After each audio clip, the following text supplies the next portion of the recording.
오늘 나눌 말씀의 제목은요, 공중의 새를 보며 착하게 살자, 이런 제목입니다. 착한 사람이 하나님의 자녀입니다. 이런 제목입니다. 공중의 새를 보며 착하게 살자. 마태복음 6장 25절부터 34절까지입니다. 오늘 마태복음 6장인데요. 그런데 오늘 6장을 잘 이해하시기 위해서는 바로 앞에 5장을 먼저 잘 이해해야 합니다. 5장을 이해할 때 6장의 내용 서로 이어지거든요. 6장의 내용을 다 이해할 수 있습니다. 앞에 마태복음 5장에는요. 우리가 교회를 좀 다니시다 보면 많이 들어본 말씀이 있습니다. 많은 사람들과 또 제자들이 모여 있었고 예수님이 이들에게 이런 말씀하셨습니다. 사람들 사이에서 어떻게 살아야 하는지, 하나님을 믿는 사람으로서 어떤 사람으로 살아야 되는지, 이 말씀을 아주 세세하게 예를 들어서까지 말씀하셨습니다. 예수님이 수많은 사람들, 제자들에게 하신 말씀은 바로 이런 내용입니다. 마음이 가난한 사람이 되어야 된다. 경제적으로 가난한 것이 아니고요. 교만하지 않고 하나님을 늘 기억하며 하나님을 생각하며 필요로 하는 사람, 마음이 가난한 사람, 하나님을 의지하려고 하는 사람, 이런 사람이 되어야 된다. 그리고 애통하는 사람이 되어야 된다. 고난 속에 눈물이 아니라, 고난 속에 슬퍼하는 것이 아니라 세상의 죄나 불우나 세상의 고통을 보고 안타까움에 애통하는 사람, 안타까움에 애통할 수 있는 사람, 온유한 사람이 되어야 된다. 약해서가 아니라 힘이 있어도 다른 사람에게 마음대로 쓰지 않는 겸손함과 따뜻한 사람, 따뜻함이 있는 사람, 그런 사람이 되어야 된다. 의에 줄이고 목마른 사람, 성공이나 명예나 재물보다는 하나님이 옳다고 하시는 것, 그것을 갈망하고 살아가는 사람, 긍휼히 여기는 사람입니다. 나에게 너그럽듯이 다른 사람을 나처럼 대하는 겁니다.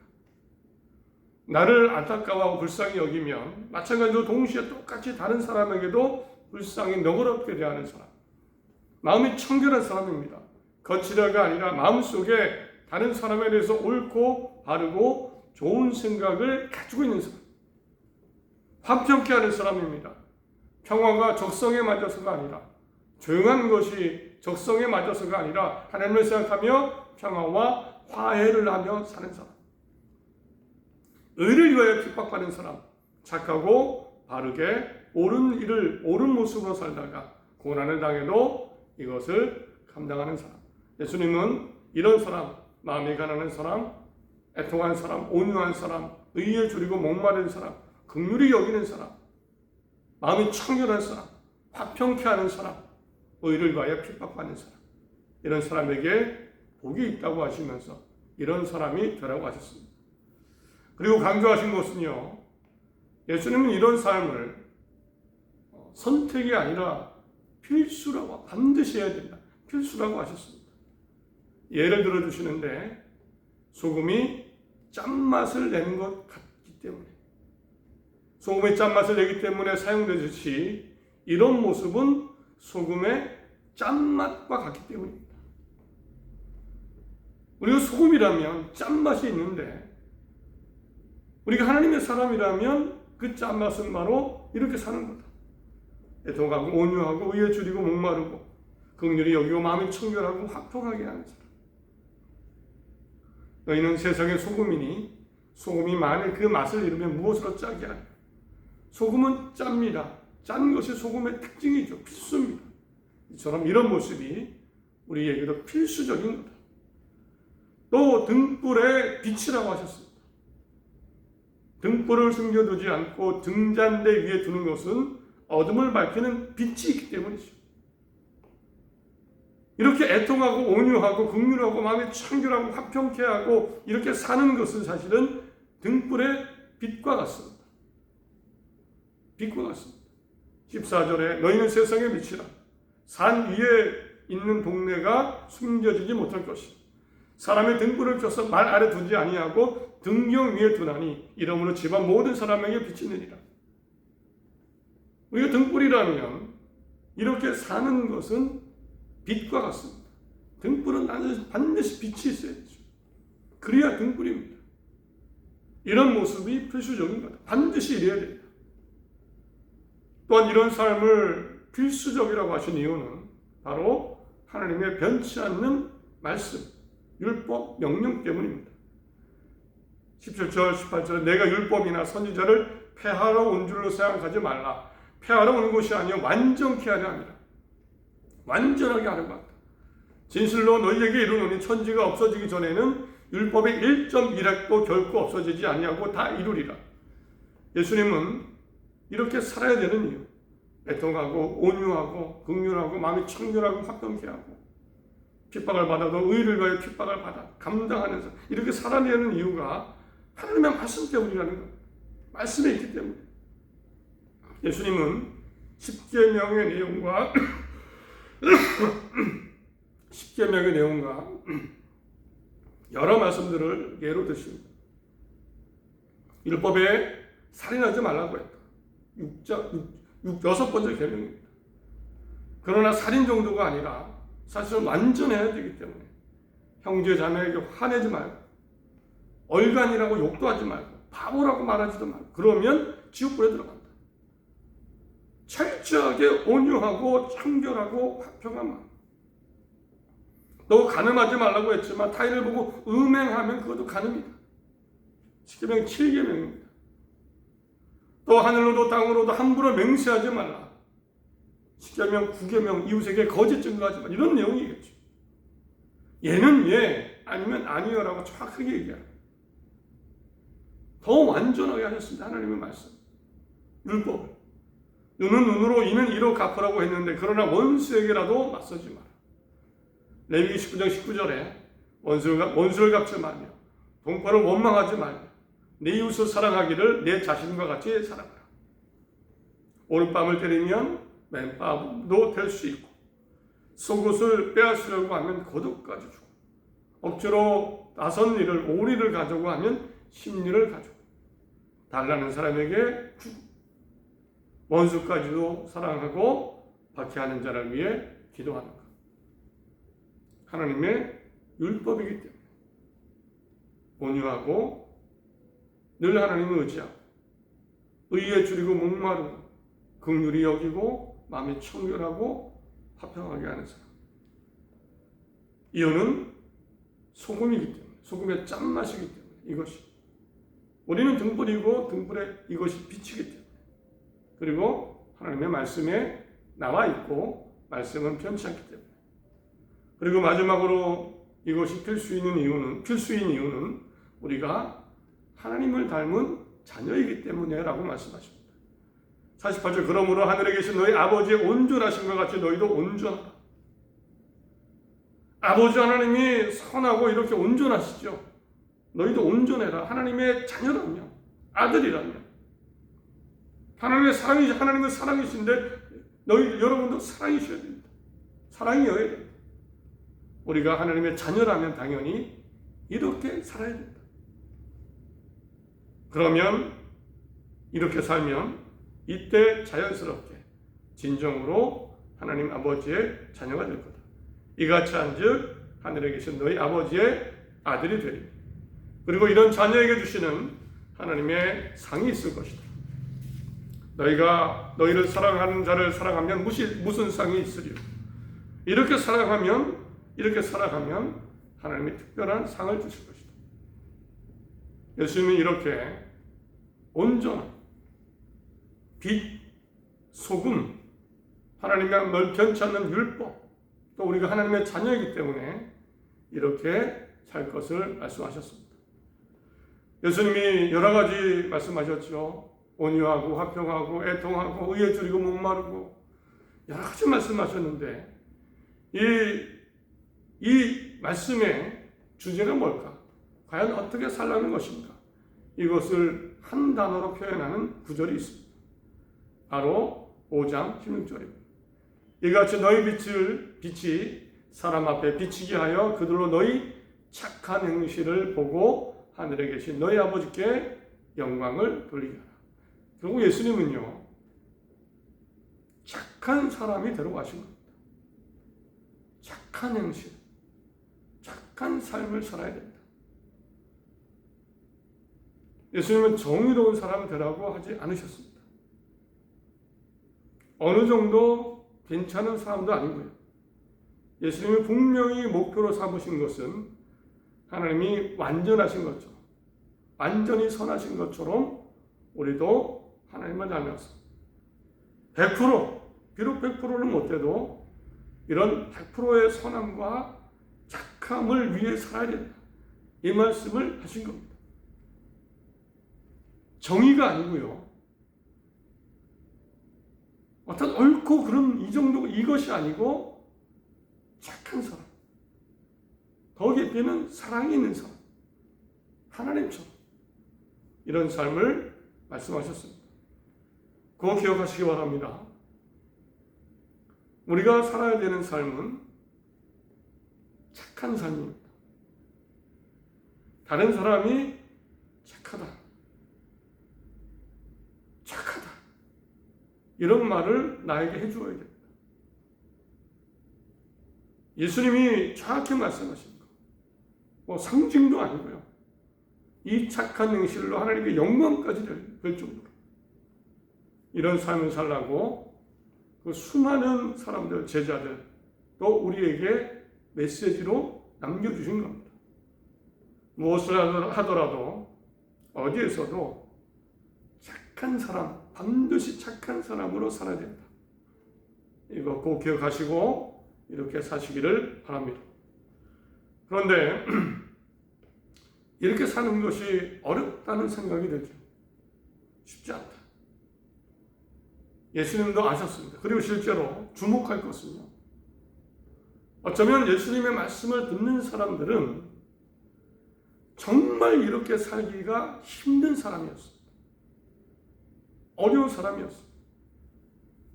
쉽게 말해 넉넉한 사람도 아니고 정말 형편이 괜찮아서 상황이 좋아서 그렇게 할 수 있는 사람들이 절대 아니었습니다. 대부분의 사람들.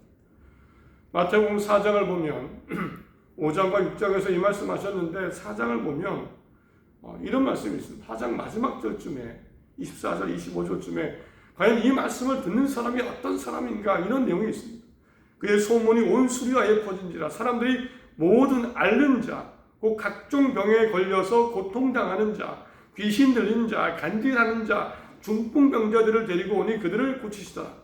갈릴리와 데가볼리와 예루살렘과 유대와 요단강 건너편에서 수많은 무리가 따라니라. 수많은 무리가 따라왔습니다. 지금 어떤 사람입니까? 각종 병에 걸려 고통당하는 사람, 귀신 들린 사람, 간절병 걸린 사람, 중풍병자 걸린 사람, 아픈 사람들입니다.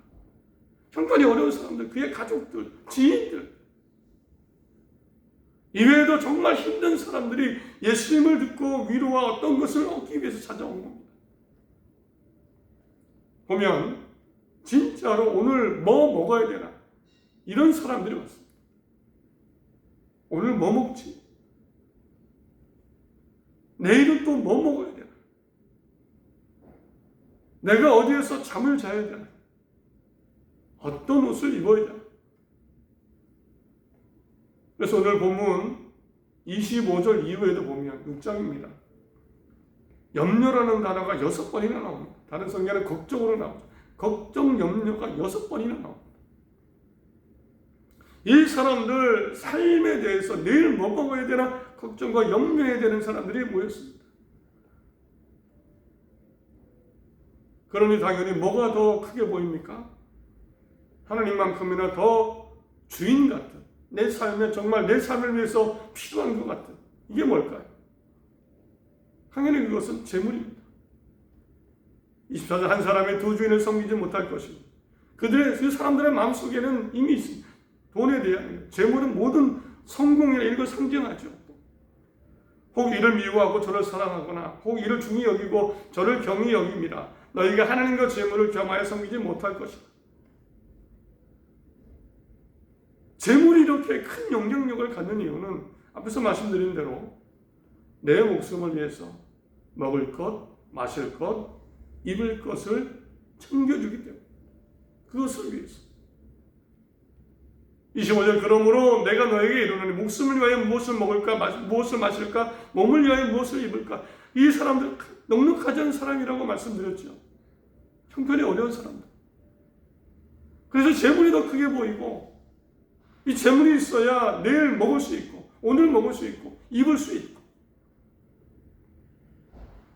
속옷을 달라고 하면 겉옷까지 주는지 그럼 나는 뭘 있습니까? 사람들의 마음속에 드는 생각입니다. 나도 살아야 되는데 내가 먼저 살아야 되는데 내 상황이 이런데 내가 이렇게 어려운데 오늘 먹을 것이 없는데 내일로 먹을 것이 없는데 내가 옷이 하나밖에 없는데 그런데 예수님은 그래도 착하게 살라고 하신 겁니다. 착하게 살아라. 그래도 그 사람들에게 여러분 착하게 살아야 됩니다 라고 말씀하신 겁니다. 이유는요 분명했습니다. 하나님이 다 알고 계십니다. 이미 하나님의 형편도 모르시고 이렇게 살라고 하시는 게 아니다. 32절 이는 다 이방인들이 구하는 것이다. 너희 하늘 아버지께서 이 모든 것이 너희에게 있어야 할 줄을 아시느니라. 하나님 다 알고 계십니다. 다 알고 계신데도 착하게 살라고 하시는 거예요. 내일 먹을 빵이 없는 거 알고 계십니다. 그런데도 여러분 화평과 온유와 원수를 위해 기도하고 사랑하고 그렇게 살라고 하신 겁니다. 이유는 그래서 그 다음은요 하나님은 아시는 하나님이 입히시고 먹이시고 기르시기 때문에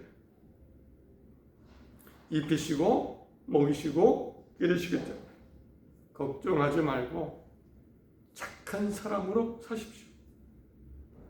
여러분의 상황에 휘둘리지 말고 그래서 예를 드신 것이 하늘의 새와 들풀이었습니다. 여러분 보십시오. 26절 공중의 새를 보라. 심지도 않고 거두지도 않고 창고에 모아들이지도 아니하되 너희 하늘 아버지께서 기르시나니 너희는 이것들보다 귀하지 아니하냐. 공중의 새를 보십시오. 아무도 돌보는 사람이 없는데 살아가지 않습니까? 여러분 이 새들보다 귀한데 그러면 하나님이 길러주시지 않으시겠습니까? 그러므로 착하게 사십시오. 오늘 걱정하지 말고 내 상황 생각하지 말고 들의 들풀을 보십시오.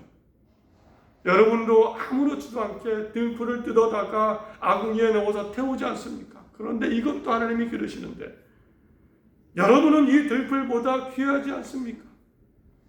당연히 길러주시겠죠.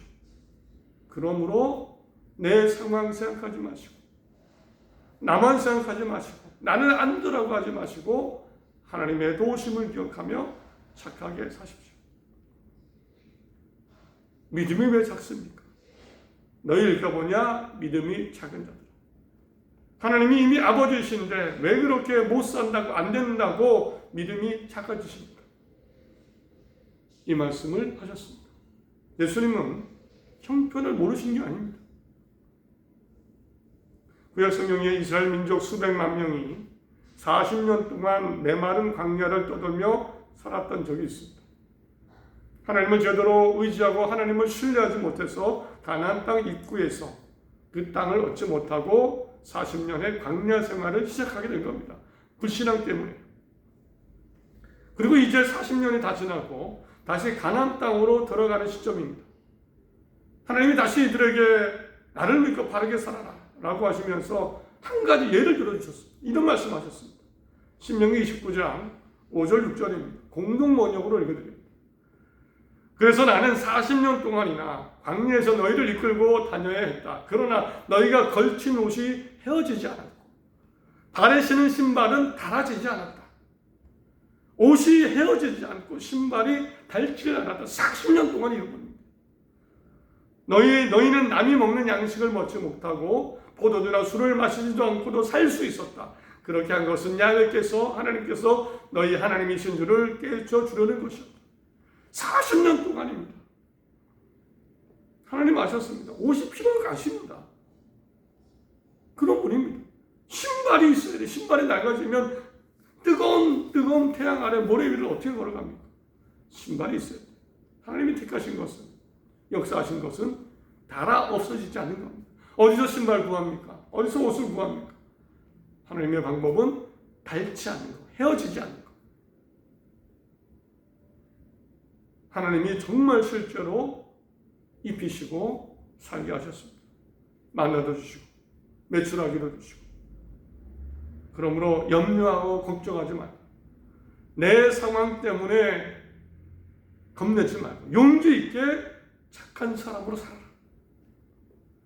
그러즉 너희는 먼저 그의 나라와 의를 구하라. 그리하면 이 모든 것을 너희에게 도와주리라. 먼저 그의 나라와 그의 의를 구하라. 하나님의 나라를 생각하며 하나님의 옳다고 하신 선한 삶을 살아라. 착한 사람이 되라 말씀하셨습니다. 그때 어쩌면 가장 가난하고 힘이 약하고 어쩌면 궁지에 몰려있는 사람들에게 하나님이 예수님의 삶의 방향을 정해주신 겁니다. 착한 사람으로 하나님 의지하며 살면 돼. 그러면 살게 될 것이다. 말씀 맺습니다. 우리에게 착한 삶, 선한 삶에 대한 크게 세 가지의 선택지가 있습니다. 하나는 나 이거 신경 쓰지 않고 살겠다. 내 본성대로 살겠다. 막 죄짓지는 않지만 그냥 내가 나를 위해서 본성대로 살겠다. 신경 쓰지 않겠다. 또 하나의 삶은 그래 나는 교회 다니니까 어느 정도 그래도 보여줘야지. 어느 정도 손가락질 안 당할 정도만 좀 착하게 살자. 어느 정도만. 그리고 마지막은요. 아니다. 쉽지 않아도 착하게 사는 삶 늘 마음에 두고 살아가자. 마음에 두고 살아가자. 어떻게 하면 어떻게 하든 착한 마음을 유지하고 착한 사람이 그런 소리를 듣고 살아가자. 세 가지 선택지 중에 예수님은요 3번을 선택하라는 겁니다. 하나님의 자녀라면, 하나님의 상을 받고 싶다면, 하나님이 살려주시고 길러주시는 것을 경험하고 싶다면 경험할 것이다. 3번의 선택지를 착한 사람으로 살아라. 요즘은 이 세 번째 삶의 삶 희미해지는 것 같습니다. 굳이 그렇게 살려고 하지 않습니다. 굳이 그렇게 살려고 하지 않습니다. 내 능력으로 살려 하고 그래도 살지요 사실은. 내 힘으로 그냥 남의 피해 안 주면 괜찮은 정도로. 그러다 또 경쟁하고 이러면서 어쩌면 따뜻한 마음을 잃어가는 그런 시대입니다. 겉모습은 괜찮은 것 같지만 우리의 내면 속에는 치열한 경쟁 속에 차가움이 더 많아진 세상. 어떻게든 착하게 살아야지. 다른 사람을 사랑해야지. 따뜻하게 대해줘야지. 이 모습이 희미해지는 것 같습니다. 그러나 우리가 모든 삶의 걱정, 모든 것을 하나님께 맡기고 착한 사람으로 살아야 됩니다. 그러면 살 수 있습니다. 그러므로 내일 일을 위하여 염려하지 말라. 내일 일은 내일 염려할 것이요. 내일 일은 하나님이 하시기 때문에 가정에서, 교회에서, 일터에서 착한 사람 되시기 바랍니다. 내가 그런 착한 부모가 되고 자녀에게도 착함을 가르쳐 주십시오. 착한 사람이 되었을 때 가장 기뻐하시기 바랍니다. 하나님이 그 자녀를 또한 기르십니다. 착한 사람이 되었을 때 우리 일터를 지키십니다. 내가 아니라 하나님이 지키십니다. 이 교회도 그렇습니다. 서로 격려하고 서로 다짐하고 우리 선하고 착하게 삽시다. 이렇게 나아가는 가정, 교회 되시고 그때에 하나님의 자녀로서 얻는 하나님의 큰 사랑, 은혜 속에 하나님 안의 평안과 복을 누리는 모두가 되시기를 바랍니다. 착한 사람, 하나님이 함께 하십니다.